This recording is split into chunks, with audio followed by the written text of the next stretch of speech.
Uma corrida eleitoral que começou com um acordo que foi considerado uma vitória para a democracia na América do Sul. Um otimismo dissipado pelas mesmas ações autoritárias que regeram a Venezuela nas últimas décadas. Uma disputa que agora chega na sua reta final, despertando preocupação dentro e fora do país.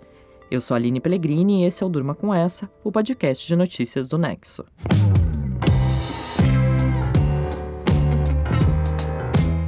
Olá, eu sou Letícia Arcoverde e estou aqui com a Aline para apresentar esse podcast que vai ao ar todo começo de noite, de segunda a sexta, sempre com notícias que podem continuar a ecoar por aí.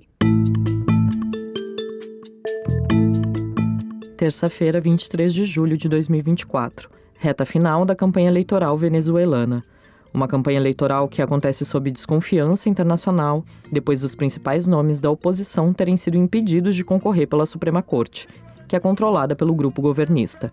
Uma campanha permeada por ações e declarações preocupantes do atual presidente Nicolás Maduro, candidato à reeleição. Se não querem que Venezuela caiga em um banho de sangre, em uma guerra civil fratricida, producto de los fascistas, garanticemos el más grande éxito, la más grande victoria de la história eleitoral de nosso pueblo. A gente escutou aí uma declaração do Maduro feita no dia 17 de julho, durante um comício nos arredores da capital Caracas. O presidente da Venezuela diz que o país pode ser palco de violência se ele não vencer as eleições presidenciais marcadas para domingo, dia 28 de julho. Ele afirma que o destino da Venezuela depende da sua vitória e que para o país não ter um banho de sangue, uma guerra civil fratricida, ele precisa ser reeleito. O candidato que ameaça a permanência de Maduro no poder é o ex-diplomata Edmundo González Urrutia, que concorre pela Plataforma Unitária Democrática, a maior coalizão de oposição da Venezuela. O González só se tornou candidato no fim de abril, depois de outras adversárias de Maduro terem sido impedidas de concorrer. A fala do líder venezuelano sobre banho de sangue e guerra civil assustou Luiz Inácio Lula da Silva. Na segunda-feira, dias depois da declaração, o presidente brasileiro disse que Celso Amorim, o seu assessor especial para assuntos internacionais, vai à Venezuela acompanhar as eleições presidenciais. E também declarou o seguinte numa entrevista para jornalistas em Brasília. Quem pede as eleições toma um banho de voto, não de sangue. O Maduro tem que aprender. Quando você ganha, você fica. Quando você perde, você vai embora. Vai embora e se prepara para disputar outra eleição. Então eu estou torcendo que aconteça isso por bem da Venezuela. Lula e o seu partido, o PT, têm uma relação antiga de apoio aos governos de Nicolás Maduro e seu antecessor, Hugo Chávez. Lula e Chávez foram dois presidentes que fizeram parte da Onda Rosa, a ascensão de lideranças de esquerda em diversos países da América do Sul nos anos 2000. Apesar de disputarem o papel de liderança regional, eles tinham afinidades ideológicas. Essas afinidades se mantiveram com Maduro no poder. A relação começou a estremecer em março de 2024, depois de pressão para que Lula se manifestasse sobre o pleito venezuelano.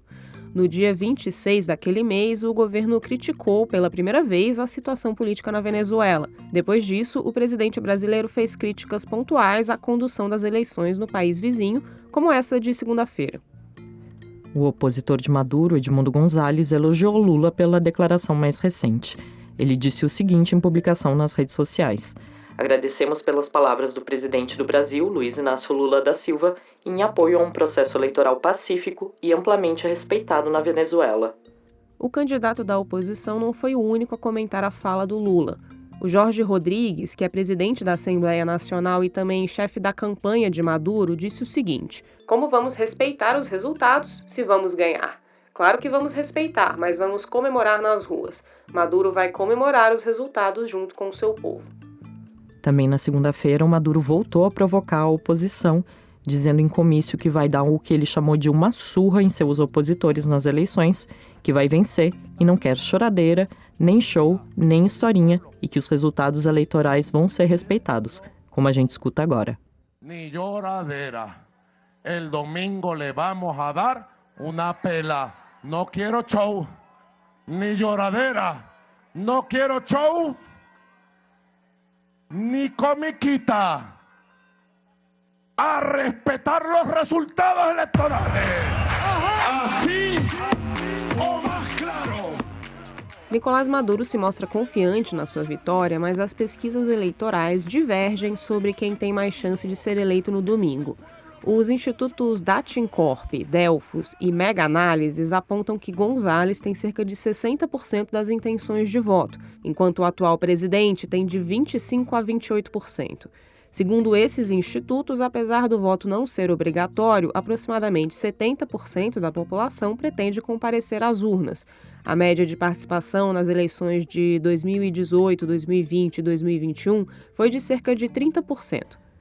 Já outras pesquisas eleitorais, como as do Centro de Medição e Interpretação de Dados Estatísticos, do Interlaces e outras, indicam que Maduro deve sair vitorioso. Essa divergência em levantamentos do tipo não é incomum na Venezuela, segundo pesquisadores do país.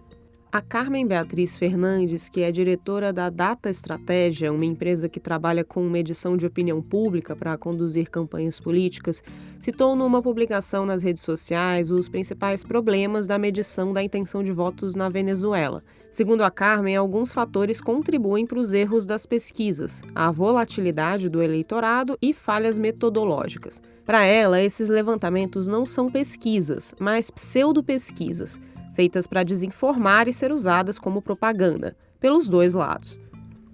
Além disso, alguns levantamentos sobrevalorizam o voto opositor, segundo o professor da Universidade de Denver, nos Estados Unidos, o Francisco Rodrigues. Ele afirmou também, em publicação nas redes sociais, que é possível que atualmente haja um empate técnico entre Maduro e Edmundo González.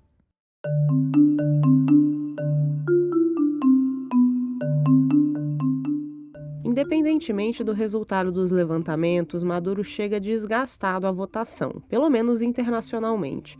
Ele é presidente da Venezuela desde 2013 e disputa o seu terceiro mandato. Ele foi eleito naquele ano depois da morte do Hugo Chávez, numa eleição questionada pela oposição. Maduro vem desde então intensificando os avanços sobre os poderes legislativo e judiciário, iniciados no governo do antecessor.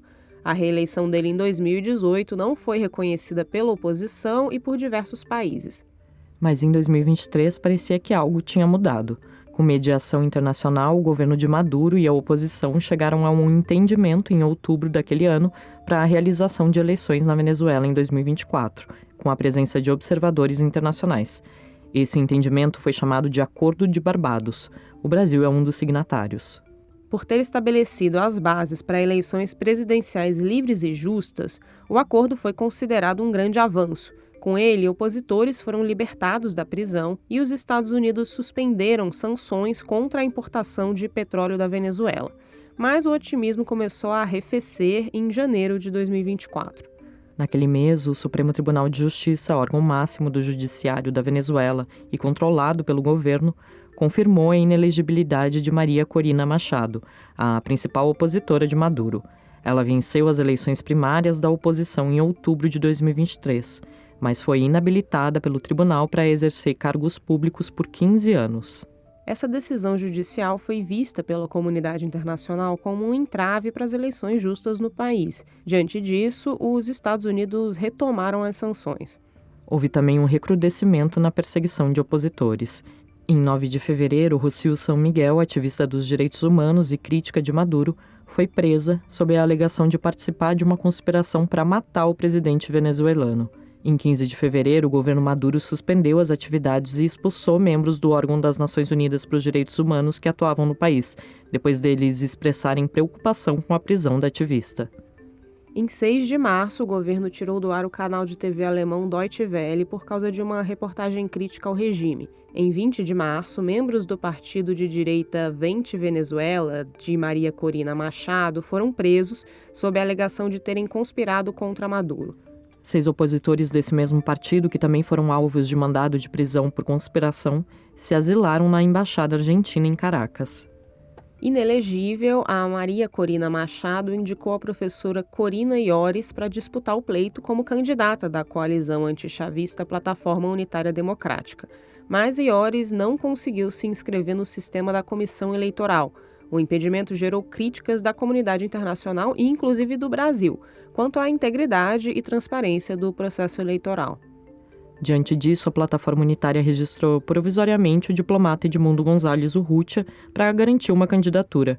E em 21 de abril ele foi aceito pelos membros da coalizão e oficializado como candidato de oposição.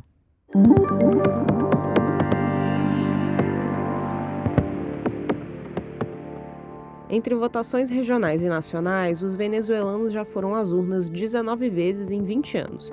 Mas a repressão à oposição é um dos fatores que afetam as credenciais democráticas do país. A ONU, a Anistia Internacional e a Human Rights Watch acusam o governo Maduro de ser uma ditadura que usa violência para se perpetuar no poder, com sequestros, execuções e prisões de opositores, além de instrumentalizar o aparato militar de inteligência para vigiar a sociedade civil. Em 2023, Lula disse que eram só narrativas as acusações de que a Venezuela estava sob uma ditadura. Ele afirmou o seguinte: a Venezuela tem mais eleições do que o Brasil. O conceito de democracia é relativo para você e para mim. Eu gosto de democracia porque a democracia me fez chegar à presidência da República pela 3ª vez. A professora de ciência política Nara Pavão disse em entrevista para o Nexo que, apesar de haver eleições da Venezuela, elas não são classificadas como livres e competitivas, porque existe controle do governo e partidos da oposição não podem participar livremente. Segundo ela, a participação e a escolha livre do cidadão têm sido cada vez menores no país. Isso acontece, em parte, porque cerca de 8 milhões de venezuelanos deixaram o país nos últimos anos devido às crises social e econômica. Fora da Venezuela, essas pessoas não conseguem se registrar para votar, como mostrou uma reportagem do jornal americano The New York Times.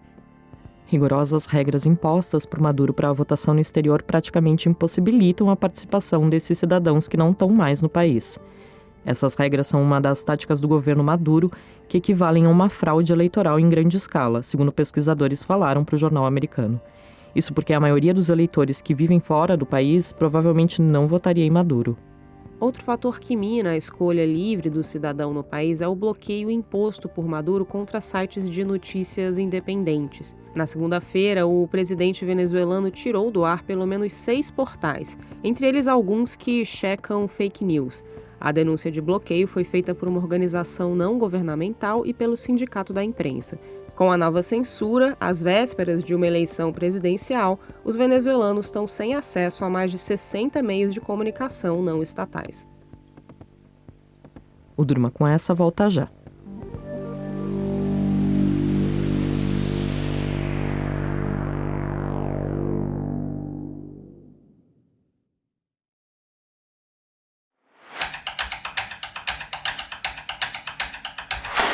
Uma pesquisa realizada pelo Instituto da Democracia e da Democratização da Comunicação mostra que o presidente Luiz Inácio Lula da Silva e o ex-presidente Jair Bolsonaro exercem um papel de apoio limitado quando se trata das eleições municipais de outubro. A Isadora Rupp escreveu sobre o tema. Isadora, o que revelam os resultados? A pesquisa, que foi realizada entre os dias 26 de junho e 3 de julho em 188 cidades do Brasil, mostra que as duas principais figuras políticas do país, o presidente Luiz Inácio Lula da Silva e o ex-presidente Jair Bolsonaro, transferem mais rejeição do que a aprovação aos candidatos que eles apoiam para as prefeituras. 40% dos entrevistados responderam que não votariam de jeito nenhum em um candidato ou candidata apoiado por Lula, e 49% não votariam de jeito nenhum em um candidato ou candidata apoiada por Bolsonaro. A pesquisa traz ainda outros dados relevantes sobre o funcionamento da democracia e eleições, como o de que 49,3% dos entrevistados, ou seja, quase a metade dos brasileiros, não confia em partidos políticos.